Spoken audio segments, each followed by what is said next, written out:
والے اور میرے بھی سینئر خادم ہیں اور میں ان کا نہایت دل سے احترام کرتا ہوں خدا ان کو اور زیادہ عزت دے ترقی دے اور ان کی بچوں کے لیے بھی خاص طور پر میں دعا گو ہوں کہ خدا ان کے بچوں کو بھی بہت زیادہ بلندیوں پر لے کر جائے اور میں پرسنلی بھی کوشش کر رہا ہوں کہ میں خاص طور پر بیٹی عاشق کے لیے اور سنیل کے لیے جو میری اپروچ ہے میں ان بچوں کو کسی مقام پر خدا کے بھیجے سے لے کر جاؤں تاکہ وہ اپنے باپ کا جو ایکسپیرئنس ہے اس کو بھی استعمال کریں اور اپنے ٹیلنٹ کو بھی آگے لے کر جائیں اور بلندیاں خدا ان کو نصیب کریں اور آپ میں بھی اگر ٹیلنٹ ہے آپ میں بولنے کی طاقت ہے بول سکتے ہیں تو خدا آپ کے لیے بھی انتظام کر سکتا ہے اور آپ بھی خدا کو اپنی بلاہٹ کے لیے قائل کر سکتے ہیں. ہاللیلویا جی. پریز دی لارڈ. میں شکر گزار ہوں اس فیملی کے لیے بھی جس فیملی نے آج یہ شکر گزاری کی عبادت کا اہتمام کیا ہے. بیٹے وسیم کے لیے بھی شکر گزار ہوں خداوند جس کو پاکستان سے باہر ایک مرتبہ پھر لے جانے کا انتظام کر رہا ہے اور خداوند اس کو باخیریت وہاں پر پہنچائے اور وہاں پر جو لوگ اس کو ملے جو جاب کو کرے خداوند اس کے ساتھ ہو. میرے عزیزو آج یہ خاص شکر گزاری کی عبادت کا اہتمام اس فیملی کی جانب سے کیا گیا ہے وسیم بھائی کی. تو شکر گزاری بہت ضروری ہوتی ہے. شکر گزاری ایمانداروں کا ایک خاصہ ہے. ایمانداروں کی عبادت کا ایک حصہ ہے شکر گزاری کرنا اور شکر گزاری جو ہے مسیح کے وسیلہ سے ہماری ایک مستش کا حصہ ہے شکر گزاری کرنا اور شکر گزاری کرنے سے ہم اپنے آپ کو مسیح کے سامنے پیش کرتے ہیں اور خدا کو اول درجہ دے کر یہ ثابت کرتے ہیں کہ ہم ہر بات میں خدا کو اول درجہ دینے والے لوگ ہیں. تو میرے ویڈیو پہلا تسلونیکیوں اس کا 5 باب اور اس کی 18 آیت ہم دیکھیں گے. پولس رسول کا خط پہلا خط تسلونیکیوں کی کلیسیا کے نام میں لکھا گیا تھا.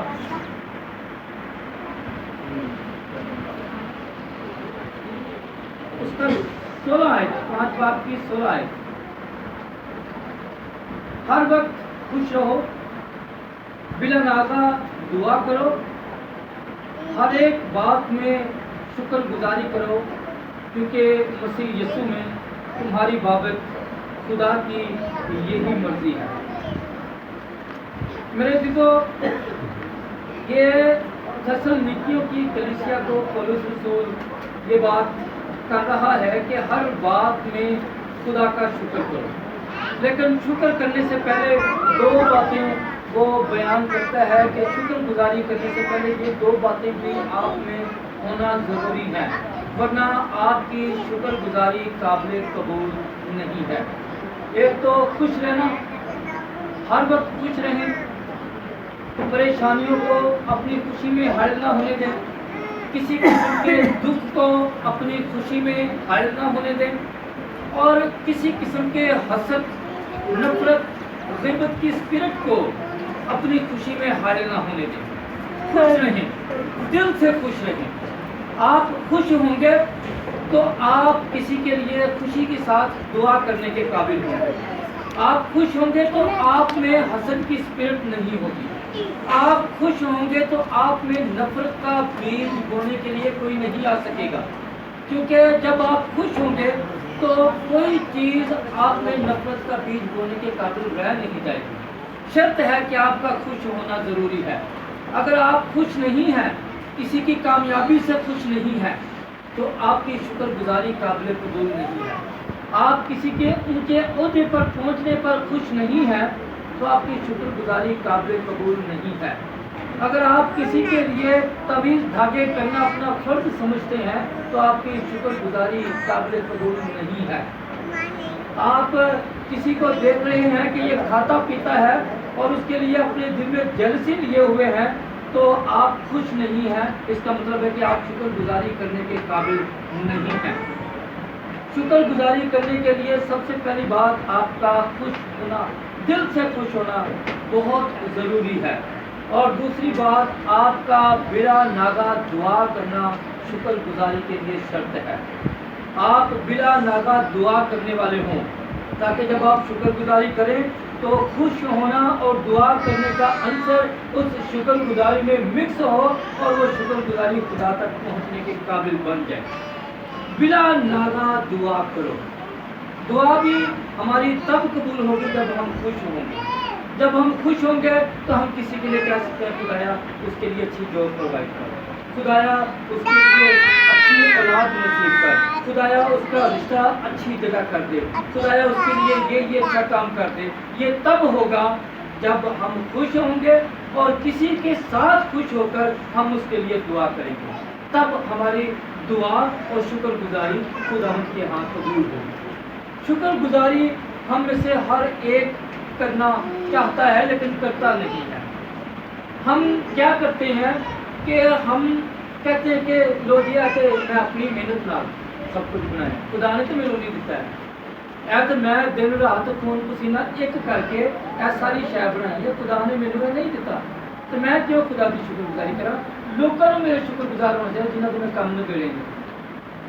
ایویں اسی اکثر کہتے ہیں کہ میرا بڑا پیو دادا, میرا بھیا, میرا چاچا تایا ایسے ہوتے تھے میں کام کروایا, کسی نے نہیں کہ میں نے کیا. بڑا ڈاکٹر نے پیسے دیتے سی انہیں علاج کیا, میرے پیسے نے کام کیا, خدا نے میری زندگی کام نہیں کیا. کسی کیس میں پھنس گیا میں وکیل کو پیسہ بڑا روڑیا ہے اس واسطے کیس کا فیصلہ ہوا ہے. اسی کہنے خدا نے کچھ ساری زندگی کیا ہی نہیں, پھر شکر گزاری کی روح بھی ساری پیدا نہیں. شکر گزاری کرنے کا مطلب ہے کہ ہم اول درجہ خدا کو دے رہے ہیں. ہمارا خاندانی مسئلہ ہے, ہمارا برادری کا مسئلہ ہے, ہمارا معاشرے کا مسئلہ ہے, کوئی بھی مسئلہ ہے, ہم اول درجہ خدا کو دیتے ہیں. ہم خداوند کے لیے کھانے کے لیے دعا کرتے ہیں. کھانے کے لیے ہمیں خدا سے دعا کرنی چاہیے کہ خدا تیرا شکر ہے کہ تم نے ہمیں اچھا کھانا پرووائڈ کیا. ہمیں اپنی سلامتی کے لیے خدا سے ہر وقت شکر گزاری کرتے رہنا چاہیے. خدایا شکر ہے تیرا تو کرونا کے دور میں ساری دنیا مرن رہی ہے, ٹوٹن رہی ہے, سانو بھی محفوظ رکھا ہوا ہے. تیرا شکر ہے. سانو یہ بھی خدا کا شکر ادا کرنا چاہیے. سانو جب ساری دعا کا جواب مل جاتا ہے ادو بھی خدا کا شکر ادا کرنا چاہیے. اسی وہ بھی اپنے روپے پیسے وکیلا ڈاکٹر میں پا لینا کہ انہوں کی وجہ سے سارا مسئلہ ہے. ساری دعا پتہ نہیں سنی گئی ہے کہ نہیں. ہمیں یہ بھی توقع نہیں ہوتی کہ ہماری دعا پہنچی بھی ہے کہ نہیں. یعنی کہ اتنا ایمان ہمارا کمزور ہوتا ہے. دعا کے سنے جانے پر بھی ہم نے خدا کا شکر ادا کرنا ہے. اور ہمیں اگر شفا ملتی ہے کسی بیماری سے تو اس کے لیے بھی ہمیں شکر گزاری کرنی چاہیے خدا کے ہاں. پھر ہمیں جب خطرے سے ٹل جاتے ہیں, خطرے سے چھٹکارا مل جاتا ہے تو ہمیں اس کے لیے بھی خدا کا شکر ادا کرنا چاہیے.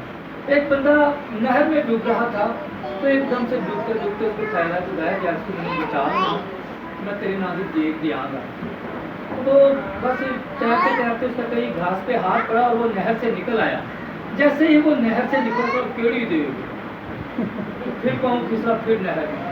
تو پھر روتے ہوئے کہتا خدایا میں تو پچھیا سے مٹی گئی نہیں. تو اس طرح کے ہم جو ہے خدا پرست نہیں ہے, ہم مطلب پرست لوگ ہیں.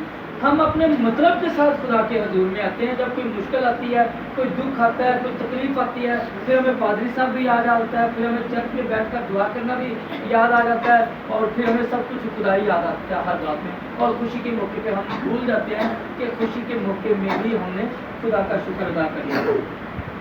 پھر ہمیں سارے ایمانداروں کے لیے بھی خدا کی شکر گزاری کرنی چاہیے کہ خدایا تم نے اچھے خادم ہمیں پرووائڈ کیے, ہم اس کے لیے بھی تیرے شکر گزار ہیں.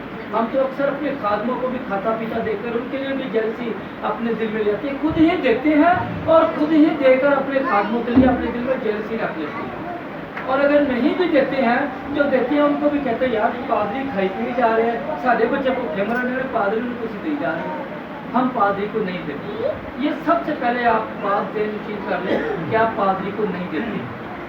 آپ جب بل دیتے ہیں, بجلی کے بل دیتے ہیں, تو آپ کس کو دیتے ہیں؟ ظاہر تو ہم کسی بینک میں جا کر دے رہے ہوتے ہیں. تو کیا وہ بینک کے ہوتے ہیں پیسے؟ وہ بینک کے پیسے نہیں ہوتے, وہ ہماری حکومت کے پیسے ہوتے ہیں جو ہمیں یہ ساری سہولیات پرووائڈ کرتی ہے. تو ہمیں یہ ساری جو سہولتیں ہم کھاتے پیتے ہیں, یہ ساری نعمتیں جو زندگی ہمیں خدا نے سانس دی ہیں,